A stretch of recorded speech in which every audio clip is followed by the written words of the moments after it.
একটি শ্রেণীতে ছাত্রের সংখ্যা ছাত্রীর সংখ্যার অপেক্ষা সমস্ত ছাত্রছাত্রীদের সংখ্যার 15% বেশি। শ্রেণীটিতে ছাত্র সংখ্যা ও ছাত্রী সংখ্যার অনুপাত কত?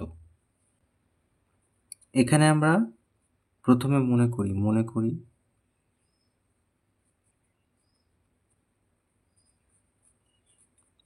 ছাত্র সংখ্যা x জন এবং ছাত্রী সংখ্যা y জন। তাহলে আমরা লিখব প্রশ্নানুসারে।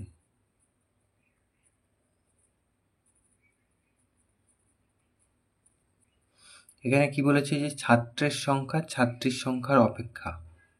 তাহলে এই যে ছাত্রের সংখ্যা, তার থেকে ছাত্রীর সংখ্যা বিয়োগ করলাম, তাহলে যে ছাত্রের সংখ্যা হবে সেটা এই সমস্ত ছাত্রছাত্রীদের 15% বেশি। তাহলে এর সমাধান করি।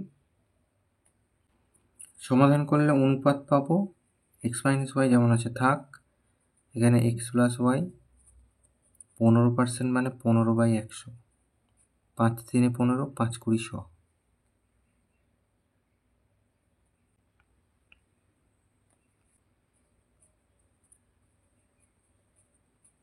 এখানে এটা দিয়ে গুণ করি, 3 আর x 3x প্লাস 3 আর y 3y, তলায় 20 বা কোনাকুনি গুণ 20x - 20y 3x plus 3y।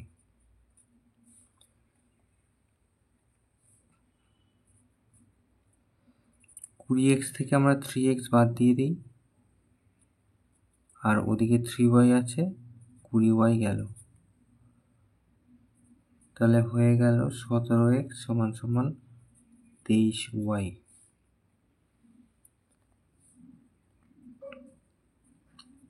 x থাক, y নিচে যাক, 23 থাক, 17 নিচে যাক, তাহলে হয়ে গেল x/y = 23/17। তাহলে অতএব ছাত্র ও ছাত্রীর সংখ্যার অনুপাত 23/17, এটা উত্তর।